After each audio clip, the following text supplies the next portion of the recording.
3, 2, 1. I feel like we should start at 30. 29, 28. That's so good. Welcome to Talk 30 to Me.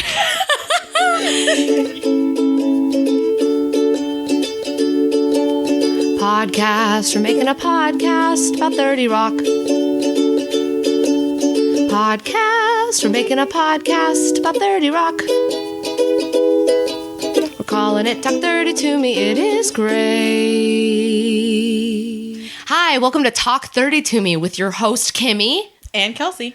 And we are here to talk about 30 Rock. All things 30 Rock. Only things 30 Rock. Only, nothing else. We're not going to get off track. We're just cut it all out. No, Kelsey, do you realize this is our second episode? That's exciting. Second episodes are the most contentious in all sitcom series or TV shows. The second episode is always the hardest to pull off because you have a lot of exposition, and usually I think they're the worst episodes in a show. Does that apply to books too? Like was, Chamber of Secrets? Well, I mean, it kind of can. It's always harder to do a second one, but there are times that have broken it. But I don't know if I should list all of those because we'll just start arguing about Shrek 2 for a while. I was sitting here making sure that I referenced the right book. I'm on Chamber of Secrets and then Prisoner of Azkaban. Okay, yeah, that was right. Sorry, that's where my mind went through all of that. So there's a slight chance that this is going to be the most contentious and probably the worst episode of our podcast. Which is why we're throwing the third one in with it, right? It's going to help it out. Oh, but our podcast in general. It's our second episode, and it'll probably be troubled. Maybe. Just like every second episode of a sitcom. Like, in my opinion, the second episode of 30 Rock. So we'll get there. We'll get there. But first, we're going to do, we're having a new, fun segment we're calling 30-30. 30-30 sounds a lot like another news show called... I don't know what you're talking about. You sure you didn't get the idea from 2020? I'm pretty sure you had the idea, first of all. You came up with it. I had a great idea to call this segment 2020. Definitely you're doing it. We're not calling it 2020. That already exists.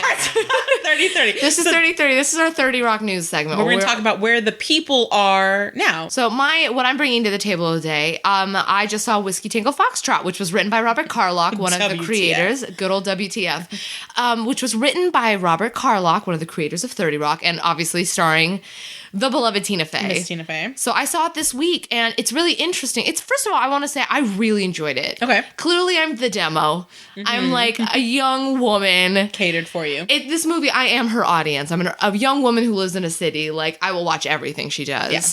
I really related to this movie. I had weird PTSD because certain things that happen. For anyone who doesn't know, this is her movie about. It's basically about what it was like for a couple years to be a reporter in Afghanistan during the kind of a couple years into the war in Afghanistan. Okay. I really enjoyed it.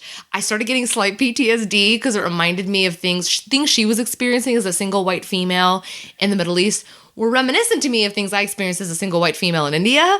Interesting. So this movie, I really related to it in ways, which was strange because I know people felt this movie was racist. There's that. Oh, that's Did you hear about this? No, I have Yeah, no, I have not. But that's interesting. It's a whole thing. Because, Robert Carlock and Tina Fey get in trouble every now and then because their jokes are sometimes a bit race-tinged. Yeah. They like to poke fun at ethnicity. They like to poke fun at cultural differences. I don't want to come out and state how I feel on that whole issue because I don't really know how I feel about it. But this movie definitely played to that strength, the things that got them in trouble, and Kimmy Schmidt and 30 Rock at times. I really related to it, though, because they were things I had experienced in India. These were struggles or weird interactions that I had because I didn't know what I was doing in a completely different Eastern culture. Yeah. So it was a very weird thing for me to look at it and be like, I know to a lot of people this is going to look racist, but to me, this just hit very close to home. Well, it's I think just like how some people were really offended by Fresh Off the Boat, that show that they were like, this is racist and stuff. And I grew up in an area where being a white female, I was the minority. I was at a school that was 73% Vietnamese, where that show killed me because it was the funniest thing. And it was one of those things where I'm like, am I allowed to laugh at this? It's funny because I've seen this happen. I've heard my friends' parents say these things, but I think for individuals watching the show or watching a movie that they haven't been in those situations to experience it, it just sounds racist. And you're like, it sounds racist because it's crazy, but it actually does happen. No, not every single Vietnamese person sounds like that. Not every single, person in the Middle East is going to experience this, but it does happen, and it's hilarious sometimes. No, and hey, no past tense. Fresh Off the Boat is still on TV. Is it still? Oh, it's still doing great. No, how dare you? Don't let people think it's canceled. No, it's still on, and I think it's still doing pretty well. You should. You should get. I should watch that. So the point of this, Kelsey, is there's more episodes for you to watch. Yes, it's not done for you. Good to know. No, I think that's really fair, and I don't know. I really enjoyed this movie. Martin Freeman's in it. Cool. And the best thing is, whenever there's a new Tina Fey movie, it basically means there is a lot of new appearances of her on late night. Oh, good point. And I realized this like on Monday at work. I realized there was a bunch of new Tina Fey late night experiences. So I spent a good, I worked the entire time. And then after work, of course, I watched a bunch of these late night appearances, and she's so charming and funny. And my favorite bit, I would say the highlight, was I believe on the Tonight Show, where she talks about casting Martin Freeman. Okay. And she jokes that she was trying to get we interviewed Ryan Gosling 5 times. We saw all the Hemsworths. She's like, we went with Martin because I'm a fan, and you know me, I like my men travel sized, which is a joke to her delightful husband who was in this episode. I know he was. So that was exciting. We'll get to that in a moment. That's my news though. I saw Whiskey Tango Foxtrot. I really enjoyed it. I recommend it to people. I think it's a renter. Maybe don't pay to see it in theaters. It's very expensive. Go see it in theaters. We support Tina Fey and everything, but I really enjoyed it. I thought it was a nice movie. Okay, I have not seen that. My only news is that I almost went and saw Sisters. My roommate Kelly and I actually tried to see it, and there was none. What does tried mean? Well, because it was on Leap Day. And we Leap Day Williams. Yes, I know. Which I definitely started my morning out watching Leap Day William while I was getting ready for work. We should clarify Leap Day Williams is from a later episode of 30 Rock. If you're not there yet, you'll get there. It's delightful. It's fantastic. I'll say 2 words, Jim Carrey. Anyway. Yes, it's great. But so Kelly had this great idea of doing something fun, and we came home and we're trying to figure out when are we going to see a movie, where we're going to go, and we're both very old, and there was no showing that. Well, okay, I was the one who was old because I had work the next day and trying to figure out how late we could see a movie to stay up all night, and so we ended up seeing. Crap! Hang on a second. Oh, that's what it was. It was How to Be Single. Why were you embarrassed about that? No, because I couldn't remember. Because we were talking about how there's some movies that you see and you're like, How to Be Single is just an embarrassing movie to say. It's really what it is. I heard it was great. It was a good entertaining. movie. Alison Brie's in it, and I love Alison her. Brie, love Huge her. fan Rebel of Wilson. What's her face from? And what's her face?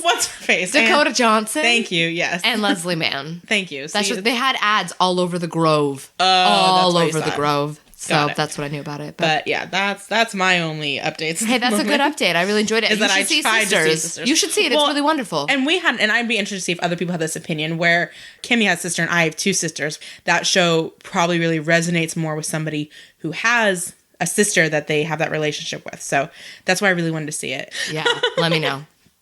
I think we're specifically going to talk about 2 specific episodes, the next 2 episodes after the pilot. Episodes Perfect. 2 and 3. So our first episode, what made sense, we covered the pilot of 30 Rock, which is a great episode. I think we talked about one episode for 50 minutes. That was impressive. I know, it's great. But today we're going to talk about the next 2 episodes. From here on out, we want to do 2 episodes, a podcast episode. To get this going. Yep. Yeah, to keep things moving. And to give us an excuse to talk longer. We had The Aftermath and Blind Date. Why don't you walk me through what The Aftermath was about, that episode 2? Okay, so The Aftermath, first of all, air date was October 18th, 2006. You and your facts, you're so on it. And director was Adam Bernstein, who then later on went on, and he actually did The Blind Date as well. He did both episodes.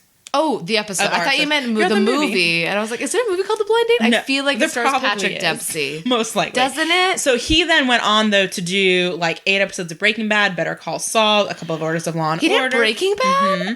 I knew these episodes were well directed. Yeah. So he went on to that, but I think he only hung out in the first season. I know I was reading something, and they were like, he then went off to go hang out in New Mexico or something for a while, and then it was highlighted, click here and find out more information. I'm like, you're funny. You're making a drug reference. Why else does anyone go to New Mexico? To film Breaking Bad, pretty much. Yeah.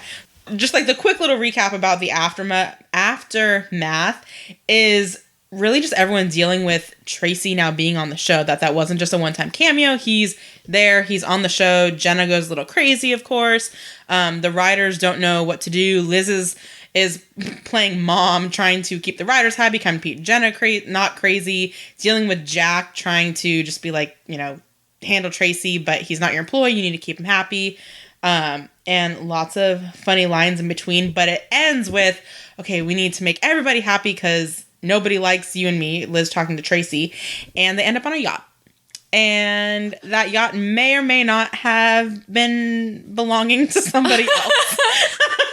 So we'll get there, but I think that that's a quick little... Perfect. Beautiful recap, Kels.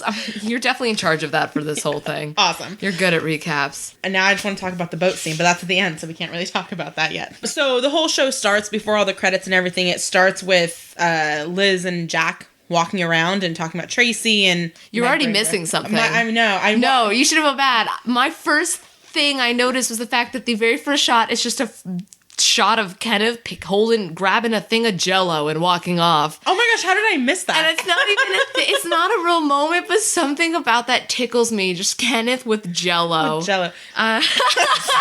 We're just gonna... Orange Jell-O too. What a choice. But I just loved him. Like, opening shot, Kenneth with Jell-O. Well, later on, I think it's in it was in the second episode, but Kenneth sitting at the table licking the shrimp or chicken nugget, like dipping it in the sauce and just licking the sauce off of whatever he's eating, broke me because it was just hilarious. Jack McBrayer, who plays Kenneth, is one of the funniest human beings, and he is what sells the show to me more than anyone else. Without Kenneth, I probably still watch it, but it's not the powerhouse without him. Absolutely. So my recapping of the opening scene is going horrible, but they're talking, where's Tracy? He's supposed to be here. We're supposed to start at 10. He's a superstar. We go at his schedule, all that stuff. And then leads to Jack talking about a chemical explosion in Colorado. Did you hear about that? No? Good. And I think that's hilarious. And I thought that maybe there was a real chemical explosion that happened around that time, and there was not. Oh, you looked up the chemical... I did. Kelsey, I literally wrote there was no chemical explosion. I looked up Colorado chemical explosion 2006. There was no chemical explosion. No. What I love is how quickly this show just sets up the deep distrust of capitalism, which again, biting the hand that feeds them. Yeah. Yet they're never afraid to make you love Jack so deeply. He is such a lovable, frustrating, wonderful character. Yeah. But he is like the epitome of like every person, particularly every person in media's distrust of like corporate America. Oh, yeah. The fact that he covered up, that he messed with the newspapers. Oh, it's such a funny way to start. I love that Tracy immediately, when we first see Tracy, I think he says something, I don't even know what the context is. I just wrote down solid gold candy bar. He says, he's like, how you feel, NBC tour? You look like a solid gold candy bar. Which is just a bar of gold. Right, well, and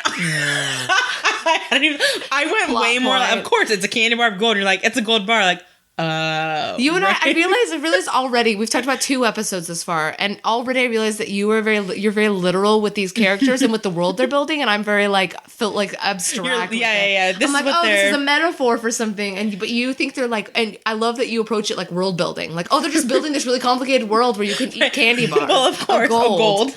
The one thing so while I was watching it, and Kenneth is giving the tour, and he's saying, and didn't you see last week where Tracy Jordan, that's called a cameo, and it pans the group of people, and I really wanted there to be a cameo of someone there, and I did not see one. Oh, I don't think there was. That would have been really great, though. It would have been great. I took a screenshot. You took a screenshot of it? Now I really want to know. I was watching it on my phone.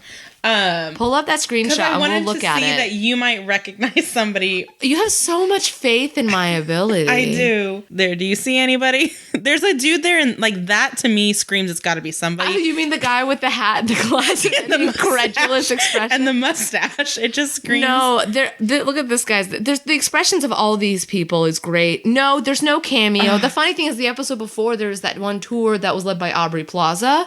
Oh, she was actually right, but that wasn't really a cameo yet. But that's not actually a cameo because at that point she was not famous. Yeah. But nope, no cameo. Just a lot of really enthusiastic extra work, extras. But that was a good thought. I really appreciated that you believe that I might spot someone. I did. I really want this to be someone. We'll keep an eye. Maybe we can post this somewhere and see if anyone can get it. This guy in the front with the hat and the glasses and the keychain.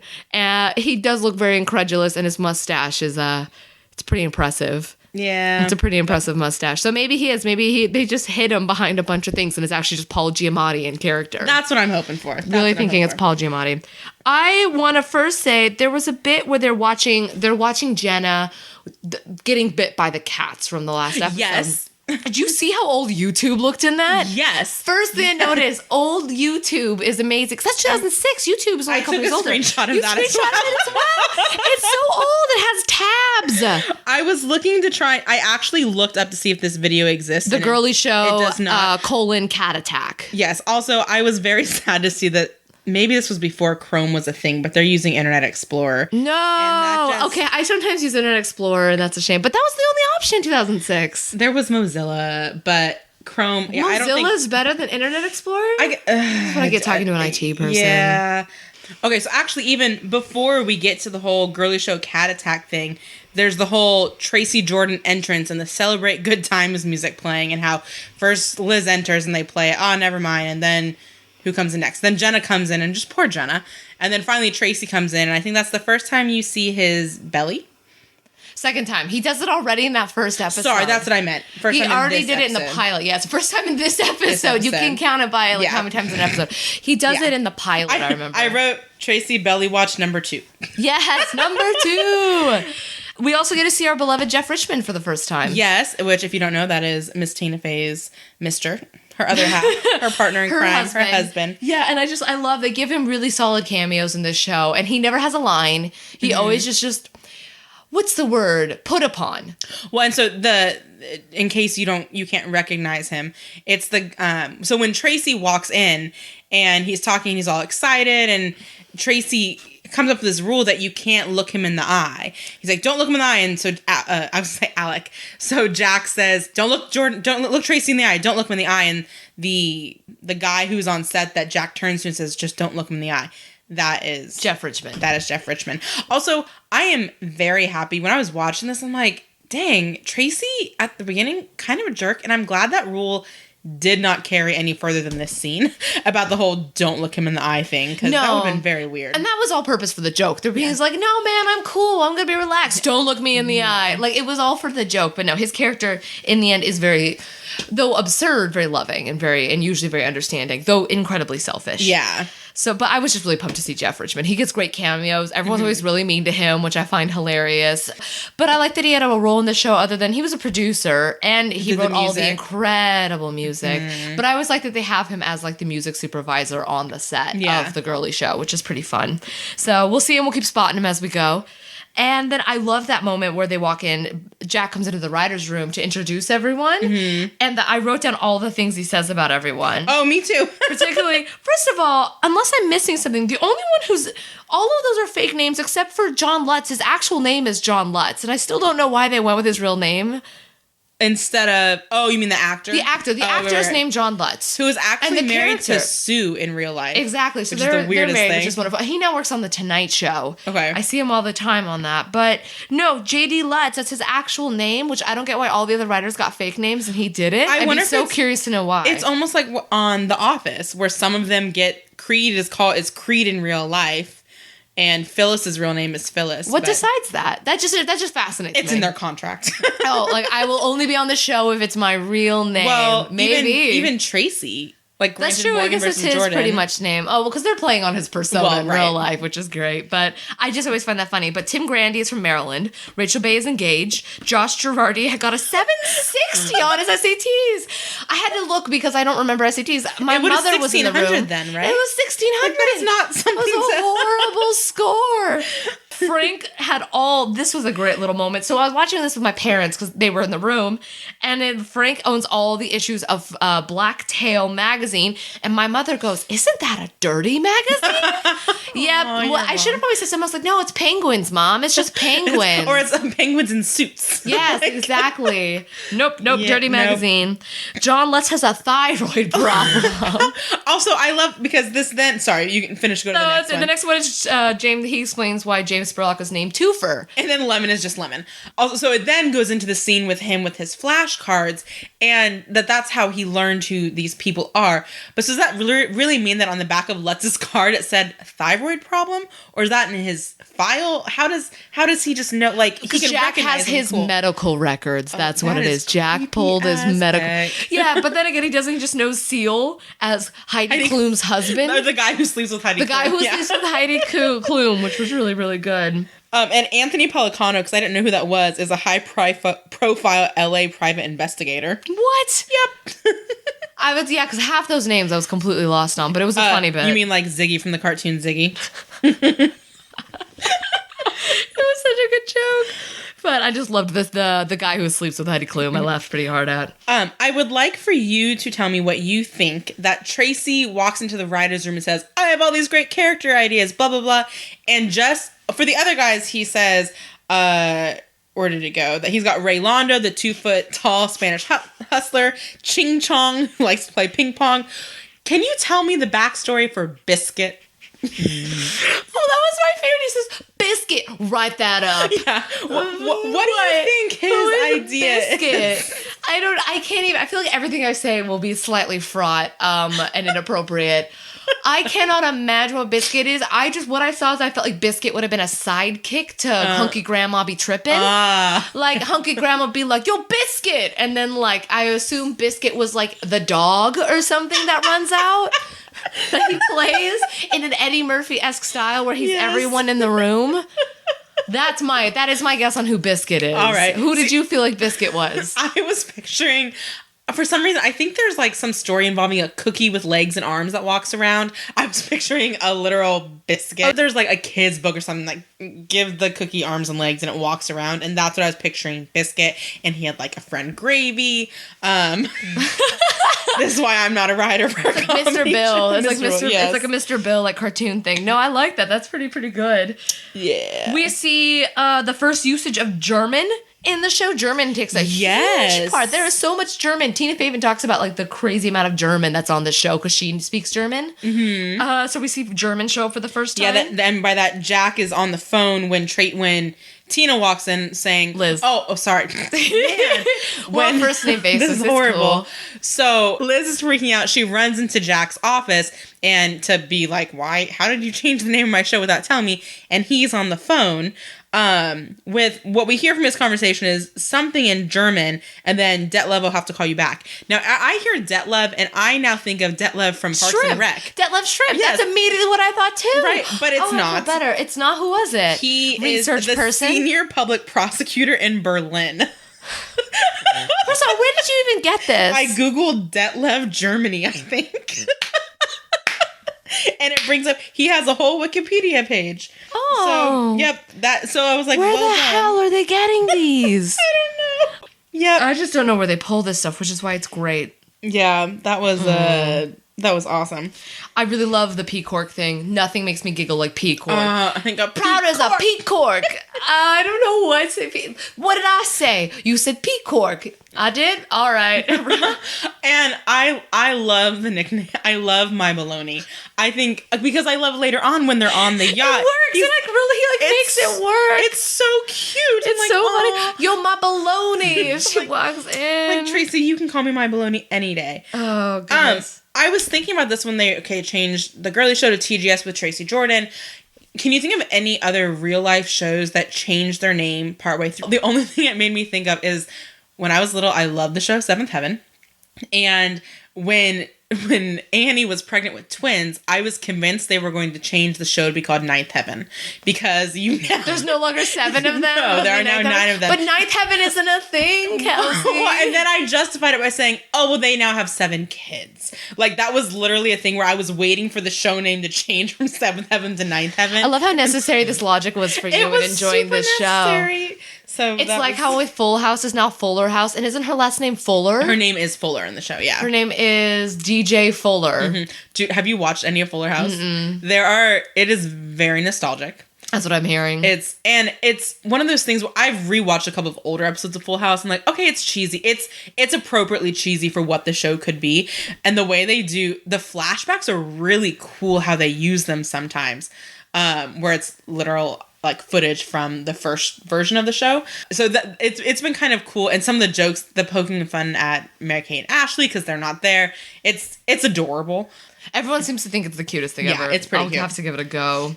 I haven't gotten to it yet. There's too many shows. We then get one of the greatest lines of Freaky Deakies need love too. Freaky Deakies need love too. I feel like that should be a sign that's like you painted and you can buy it on Etsy. Just Freaky Deakies. It's all pretty and I know, it's on wood, like wooden planks. Freaky Deakies need love too. And then smaller underneath. You do need that. Well, I think we're going to do Freaky Deakies need love too.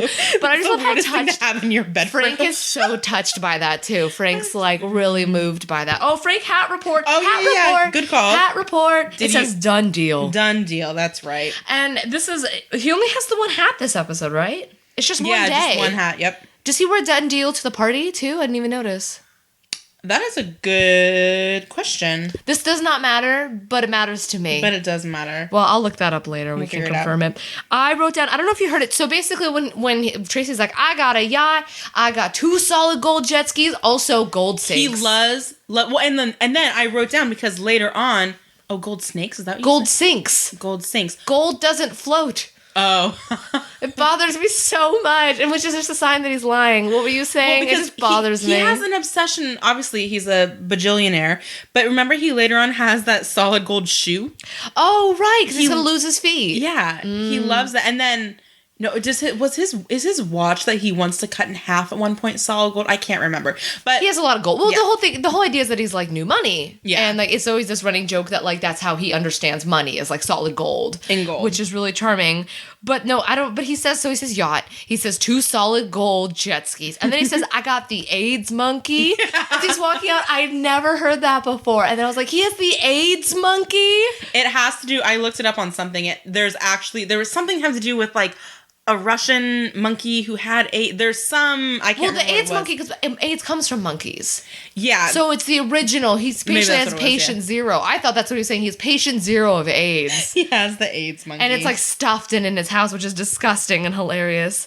But no, what else? What else were you thinking? Do you know what video they're talking about when Liz is talking with Jenna trying to calm her down? It's okay, it's Tracy, it's fine. And she's like, yeah, but they all love him. And it's like, yeah, no, they're all idiots. And Frank loves that video of the monkey sniffing his own butt. Have you seen that video? Is that a thing? It's a thing. I don't want to watch it. So, well, it's... I'm on 2 for side for that one. So when I was in high school, my band director would have a slideshow going all the time on the TV in the corner. And it would always, announcements, we have this competition coming up. But he'd try and throw in something funny. And it was always this video of, not always, but one of the videos he would do was of a monkey sitting on the tree and then like scratching his butt and sniffing his finger and then passing out and falling off the tree.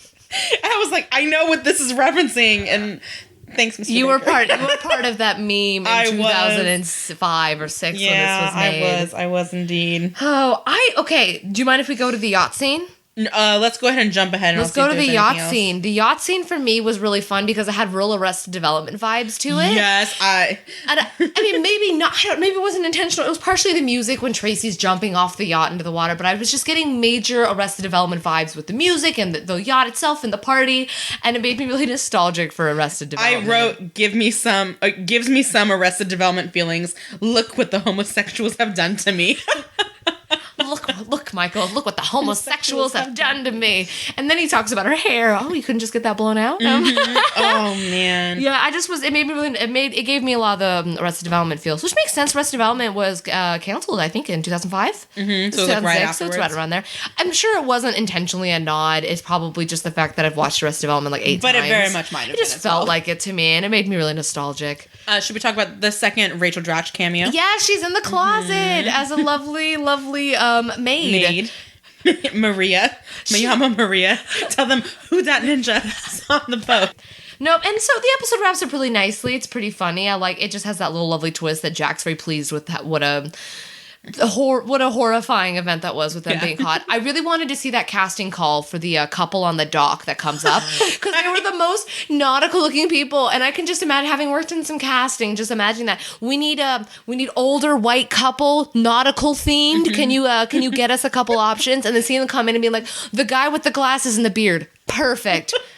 Make sure he has his own vest. You know that was his. He had the little anchor on. I wish I could have been in the room for the casting of that. Like, no, we need them to look more waspy. More waspy. He has a cigar in his hand. No, too far. Too on the nose.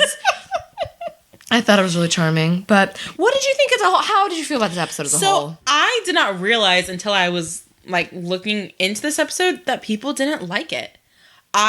I've always liked it. I've never hated it or anything. And so I was really surprised. It was disliked so much. I was looking it up on the AV Club, and the guy who was recapping it didn't even give it its own article. He lumped it in with the next episode. Oh, wow. Because he just didn't like it that much. And that was really interesting to me because it's fine to me. You don't like it, though. It's fine. It just doesn't... I feel like a lot of the jokes are it's just a little clunky still. Mm-hmm. It's a lot of exposition. It's a lot of... Because 30 Rock is really great. There's always a lot of plot, but it's not a lot of necessary plot. You always feel very... It always just moves very freely, but this one, they had to do all of these things to set up the show. So it's a lot of exposition. The jokes just don't all land for me. And I was really intrigued when I was looking like, oh, who wrote this one? That was written by Tina Fey, which really intrigued me. And she's written some of the best ones. So it's not a big deal. And I don't think it's their fault. Second episodes of sitcoms, like I said earlier, always need exposition. It's always, also, there's always been like weeks or a month or two since they filmed the pilot, right? Oh, yeah. With the nature of the process. So they're just coming back, they're warming up, they're getting used to themselves. I can't even think, if I think right now, I can't think of a second episode I ever like that I really, really enjoy. Maybe Crazy Ex-Girlfriend this year? I can't even remember it. There's not a second episode that I remember really vividly. Okay. Because I think pilots, people always say pilots, pilots are awkward. I think pilots can be remarkable. I've never seen a second episode super duper. I think I remember liking Lost's second episode, but I need to research that. But I just never liked them. I always think they're clunky and they're expositional, and I thought this one kind of fits that bill. It's still a good episode. A bad 30 Rock episode is still a good episode of television. I think it's hard for me now because so much of my watching of TV is all binge watching. So they all just get blurred in? It all just gets lumped together. And so now going through this, obviously I'm watching it a little bit more spaced out and doing it differently, but it's hard for me to pinpoint, okay, like I watched Breaking Bad on Netflix and I just blew through. I couldn't tell you what was episode 3 and what was episode 10. It just all goes together for me. No, and what I would say too is my cousin, I'm trying to get to watch this right now, 30 Rock. I'm trying to express to her, this is the best show ever. It's so funny. You're a feminist. Watch this show. Yeah. And she watched the first 2 episodes and she got stuck. She's like, ah. And I told her, get to episode 3. Get to third episode. Get to episode 3. And she texted me like 2 days ago, I watched episode 3, you're right. And I was like, I know I'm right because I'm always That's right. That's always been the rule. 3 episodes. 3 episodes. And this third episode, this next episode we're going to talk about in a minute is wonderful. But I just wanted, were there any other jokes or things that really stood out to you in this one? The only other thing I was going to comment, so beforehand we were joking that we always have the 30 Rock theme song stuck in our head. Another song that I always get stuck in my head is the song that Jenna sings on the boat. That Suri goes, is that a real song? And it is a real song. Oh, of course, but I just love that Suri's idea of music is so electronic that like someone singing alone on a boat doesn't sound like a song to her. And I love the way that Tracy really tried to suck up to Jenna. Like Jenna was obviously still really upset at Liz, but I like that Tracy was like, come on, my baloney, sing for me. I want to hear you sing. Like that he was really trying to do his best, except for the fact that he was on a boat that wasn't his own. Yeah. And, all that stuff happened. But Miami, Tokyo, Denver. I love the fact that they do that little flashback scene as Liz is realizing, oh my gosh, this isn't his boat. That it's these flashbacks of Grizz was in the Navy. That Grizz was in the Navy. Like the slow-mo on it. That's slightly slowed. It's so funny. It's great. But I love when flashbacks aren't from the actual, like, they basically had to film it twice. No, they filmed it differently. Like the whole from her perspective, he's looking at the camera. I love when people do that because it's twisted in her memory a little bit. Yeah, I thought that was a really fun little trick too. Yeah, I love that. The man directed Breaking Bad episode, right? So I mean, I agree though. I noticed that as well, and I was really impressed by it. It's a good episode. I don't want to sound like I don't like this episode. It's a good episode. It's not one if I was sitting like, I want to watch a 30 Rock. I wouldn't be like, I know, I'm going to watch the aftermath. Right. I almost always skip this one because none of the jokes are really huge.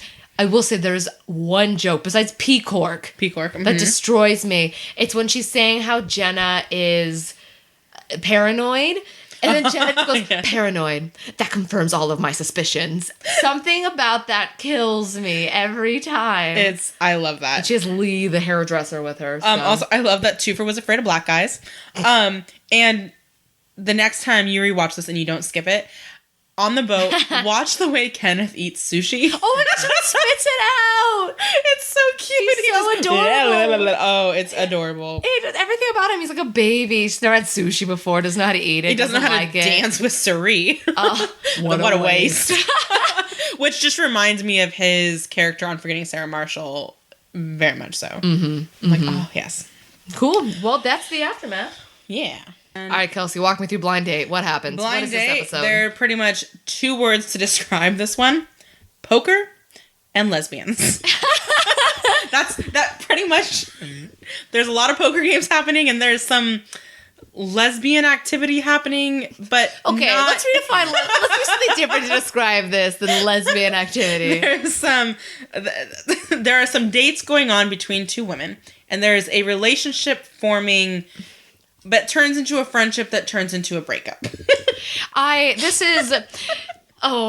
You pretty much nailed that. That is exactly what this episode is about. Poker and lesbians. You got it. Before you start going into it, though, because this is my thing, air date October 25th, Go 2006. for it. And also Mr. Adam Bernstein from the last episode, so Breaking Bad, all that good stuff. And he did some fun, there's some fun directing moments in this that I noticed. So once again, like, there's this bit with Kenneth where he's talking, I forget, it's like Tracy or Liz, and then they do this really weird swivel to make it look like Jack just came out of nowhere. I have little moments like that I was like, oh, this is unique. I like this show. Little moments, little touches. Robot bear sketch. Yes. Well, okay, so before we get into this, so we obviously take notes as we're watching this show, and I had to confess to Kimmie earlier today that I had a lot of notes done for the last episode, and this episode I watched a bunch of times and forgot to take notes every time I watched it. So I decided, so today during church, because it is a Sunday that we're recording this, in the midst of me paying attention to the sermon, I may have also been writing notes on the episode from memory. You heathen! Also, that's so impressive to me. Impressive, scary, a couple of things. I got pretty far, and then I got stuck near the end, and I couldn't remember how the episode ended. But other than that, everything else I went through and made my notes in the midst of learning about how to be wise. So how to be wise. Don't write about 30 Rock during church. Don't do this. So no, I apologize. First of all, when you first showed me that, you didn't get a chance to explain because I jumped the gun. I immediately was like, you were watching 30 Rock during church? Yeah. Like, no, I have it memorized. It was so, I was really impressed by myself. And this was such a weird episode because it does so much jumping back and forth between a date and a poker game and then another quasi date and another poker game. It just jumps all over the place. So I was trying to remember, when did that, at one point I put part of it in the wrong poker game section in my memory notes, but that's how my notes happen. So on one page of my notes, you'll find biblical things. On the other side, you see stuff about lesbians. So just another Sunday. Just another Sunday. I love this. Okay, just in the way, my story with this is just in the way that I'm like, about the last episode. This is one of my favorite. This would probably be in my top 10 30 Rock episodes. Okay. Because this was the moment for me. That pilot is really great. The second episode, classic second episode, meh. This third episode is so funny. This episode is so funny and so smart on multiple levels. The A and the B story are equally as strong. Yeah. I'm not even sure which is the A or the B. Yeah, I couldn't tell you. And when they merge at one point. Oh my goodness. So I just love this whole, first of all, long cold open. Really long cold open. But they have the robot bear sketch, which I believe pops up a bunch throughout the show, right? There's 8 sketches from 30 Rock that show up over and over, and the robot bear is one. But I really love, also, this is a nerdy thing, different apartment. It bothered me. They gave her, it's a really kind of normal, approachable little apartment, this one. And then clearly they were like, we want a Nancy Meyers-ify her life. Interesting. Because later episode, she has this beautiful, lit apartment. Oh, yeah. It's the same exterior as her other apartment. But they chose a different soundstage. They chose a different soundstage. Well, it just shows a different set. They made it look really boring, with really drab wallpaper. And then at one point they went, her life is hard enough. We're giving her a beautiful apartment. Well, maybe this was catering to the whole fact, you're a single woman. Aren't you scared that you're going to die alone? So let's make your apartment horrible to get the sympathy of the audience. It's such disappointing. And her weird 1980s TV. Yeah. She's watching Deal or No Deal. The whole point was to make it sad. She's watching Deal or No Deal, which is the randomest thing to happen. It was just very sad. The whole thing is a little bit, and not sad. Okay, it's a little sad. But it's supposed to be, I think. It's supposed to be, but it just really entertained me that was the first apartment, because the next one is such a classic, new, beautiful, very expensive New York apartment that, again, you would see in a Nora Ephron or a Nancy Meyers movie. So I found that very interesting. But I love this episode. I love what happens in it. I love how we see Liz. I love this, the beginning of the Jack-Liz dynamic. I should stop slapping my leg, but I'm that excited. It's the beginning of the Jack-Liz dynamic. I love when he's like, Lemon, when you have a moment or whatever, can you come see me? I never have a moment. Never, ever. And that feels to me like something I would say. Just the sarcastic, like, nope, too busy, can't do that ever. And then you go anyway, obviously. She has to. Clearly, it's her boss. Which, by the way, she talks back to him so much. And they deal with that a lot, that it's inappropriate. Yeah. But the relationship's absurd. But this is the birth of what do we call it? Nope. Were you and I about to say jizz? Because that's definitely what... The look on your face as we both of us said that. So not jizz. Lack? Lick? No. Also bad? This is why they never got a couple name. They don't get a couple name. This is the birth of that relationship. With the Lemony. Lemony? Combination Donaghy? of lemon You're crying. The look on your face. All right. Oh, take a moment. Oh, that dynamic gets established in that episode, which is so funny, and it's established immediately of how inappropriate their relationship is for a workplace. As is their name. As is their name. As is their couple name, which you and I will never say, but always references that couple name, which shall not be named. Yes, the Voldemort of couple names. Oh my goodness. I mean, it's such a funny switch, the fact that he thinks she's a lesbian, and he sets her up with that beautiful woman, by the way. Beautiful. She's gorgeous. Every time I watch it, I'm like, her hair is so glowy. To the extent where my mother had to like affirm it. I'm like, Mom, she's so pretty. Mom's like, she has nice hair. You're pretty too. Oh, thank you. But I love Gretchen is so great. Gretchen Thomas. Yes. That is. Also, though, can we talk about the fact that basically, was that now or later? Well, I guess it's both. That how Liz looks like Ellen DeGeneres. The whole time. Well, okay. Incredible amount of sweater vests in this episode. Right? That outfit she wears when she goes to confront Jack about setting her up with a woman. Wearing the Converse-y type shoes. I know. When one of the best Jack Donaghy lines is, those shoes are definitely bi-curious.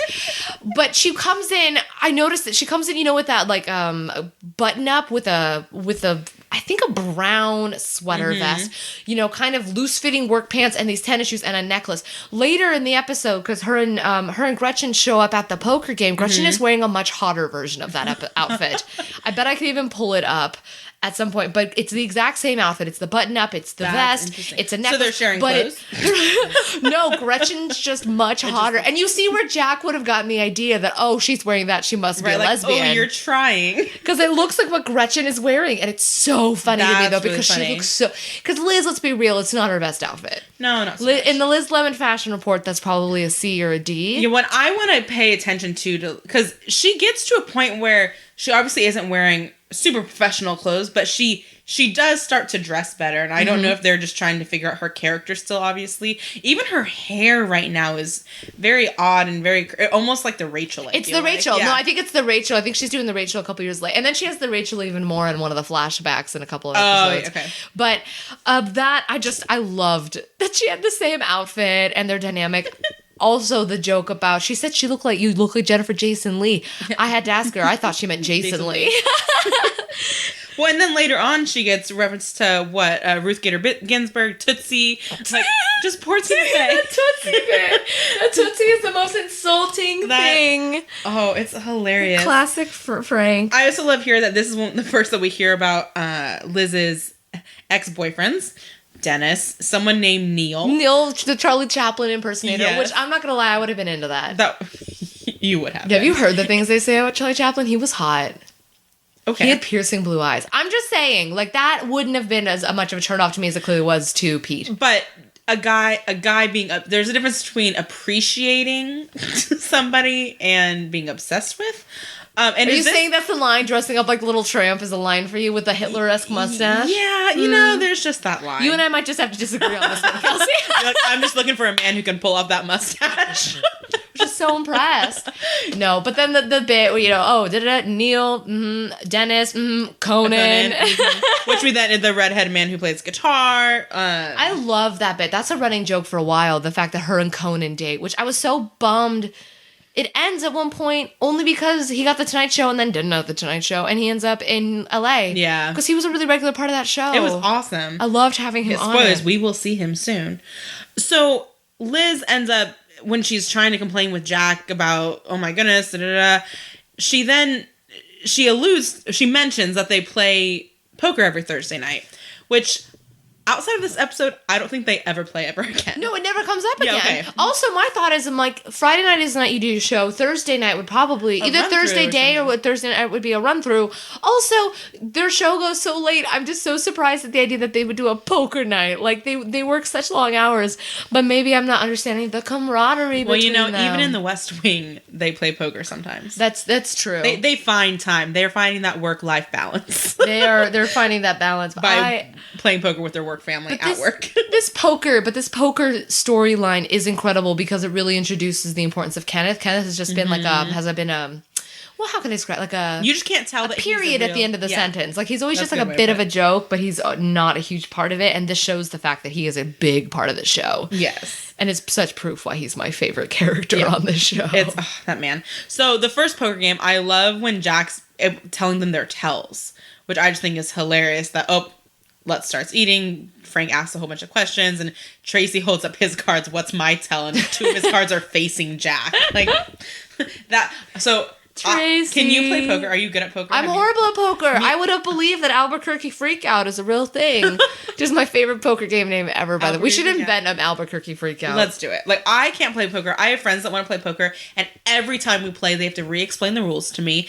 And I'm also a very bad liar, especially when it comes to games, especially. There's this game that my friends and I play called Avalon, and it's kind of like a murder, like you kill somebody, they don't know you killed them, and you kill Merlin, all this stuff, and you can always tell who I am. I'm the worst person. Is this Mafia? It's kind of like Mafia. It's kind of like Mafia, but it's with wizards and assassins and all this stuff. You just revealed so much about yourself right there. We'll get there later. But I am you can tell exactly who I am, and it's horrible. It's awful. So I don't play poker. I just love him licking that, like, cutaway when they're talking about he can't read Kenneth because he doesn't have any thoughts, and that shot of him just licking the cheese off a Dorito. Oh, that's what I was talking about earlier. He's just licking that Dorito is so he's perfect. Just so adorable. He's the cutest man on earth. Have you ever seen him? He does improv shows every now and then in LA. Have you ever seen him? No. Oh, I've seen Jack McBrayer do improv, and he's delightful. I'm pretty sure I would rush the stage. He's got the biggest smile on earth too. I just adore him. I love it. So I like when Thomas, Gretchen, and Liz are at dinner, and you get I just wrote gay flashbacks. Yes, the flashback. That's our first real flashbacks too. The wig. That hair. Oh, poor Liz Lemon. She's so unafraid to make herself look awful. Right. It's something I admire deeply in Tina Fey as a performer. Amazing. She's never afraid to look awful, and that wig is horrible, and it's so funny. I wrote down here, so the actress who plays Thomas is Stephanie March, and she's one of those faces where she looks really familiar, and I couldn't place her in anything, and I looked at her credits and still couldn't place her, but apparently she's in a bunch of Law & Order, though. Oh, she has that Law & Order feel. Yeah. She also has a credit from way back when, from the show Early Edition. Did you ever watch Early Edition? I did not watch What's Early Edition? Early Edition is Kyle Chandler. Oh, and Friday Night Lights guy. Yes, and he got the newspaper the day before. And it was delivered by a cat. No, and it was delivered by a cat. There was always a cat, or it was his cat. There was always the opening credits had a cat on top of it, and his best friend was a blind girl. And oh gosh, the actor, his last name is Fisher. Or was that his name in the show? There's another his best friend in the show. His other best friend is a guy. I think Fisher was his name on the show. He's in it too, and he's famous now. And this is gonna drive me bonkers, but yeah, so I was like, oh, she was in Early Edition. And I really liked that show. It was a great show. You remember a lot about it. I remember hearing about that show. Yeah, but Kyle Chandler before he was Mr. Friday Night Lights, which is another fantastic show. What a handsome all-American man. He really, really is. That flashback is perfect. There are so many sweater vests in this episode. It cracks me up. I feel like there's actually more than 2, but I only counted 2. Which is so many in my book. There should never be more than one sweater vest in a show. I don't do sweater vests. We learned that Kenneth's middle name is Kenneth Ellen Parcell. Kenneth like John Ellen. Francis Donaghy. Kenneth Ellen. Mm-hmm. What's Liz's middle name? Do we know? They say it at some point, I'm sure. What is her middle name? I don't know. I'm Liz Elizabeth Lemon. Nope, that's not it. Mm-hmm. I like that scene with her and Pete. I think it's really good to establish. She fights so hard for him, but they actually don't have a lot of scenes together. And this is one of my favorite ones in the show is the two of them discussing her old boyfriends. Then her asking him, like, could you just become gay? Like, could you just, like, be with Frank? Oh, yeah. The whole thing with Frank. Frank, where he's like, what a beautiful and tender man. And then just the gross and eating deli meat off the floor. In one fell swoop, just shoves it in his mouth. It's a beautiful shot. Amazing. It's a beautiful shot. This is a really important episode because it sets up the canon of, like, the entire show is going to be about this Liz-Jack mentorship relationship. But there's this really great bit, you know, the whole thing goes well. Jack defeats Kenneth at poker, gives him his jacket, says you can keep your job. Kenneth very happily walks and then rides a beach cruiser out of the building. Of course. Jack has this bit where he says, the Italians have this saying, keep your friends close and your enemies closer. And though they've never won a war or successfully mass-produced a decent car, they have this right. And then he says, in 5 years, he shall either be leading us, or we'll either be working for him, or we'll be dead by his hand. And what's so fun about that is that's establishing kind of, in a way, the plot for the entire show as they build into who Kenneth is. It's fascinating that they establish it so early. That could have so easily just been an offhand comment that nobody would ever remember and who cares. Or just an offhand joke. Yeah. I did not like the Thomas-Liz breakup scene, mostly because I feel like Liz wouldn't have been that stupid. Like, the whole calling each other Liz and Oprah is just, like, I get it. Oh, that was a little funny. It's weird. It's weird. Well, it's weird what she says to her, like, in 25 years, if we're still together, you can do stuff to me. Like, that's uncomfortable. That's also selfish. Well, it's just funny because I remember that joke and I had no issue with it, like, 10 years, like, 10 years ago. 2016. 10 or 8 years ago, but now I'm like, oh, yeah, that's a slightly weird joke. That's a weird joke. It's not a healthy relationship. No, I was just like, ooh, inappropriate, particularly because Liz is so But then again, the whole thing is that Liz is a little bit racist and Liz is a little bit of everything. Well, she's really flawed. It made me...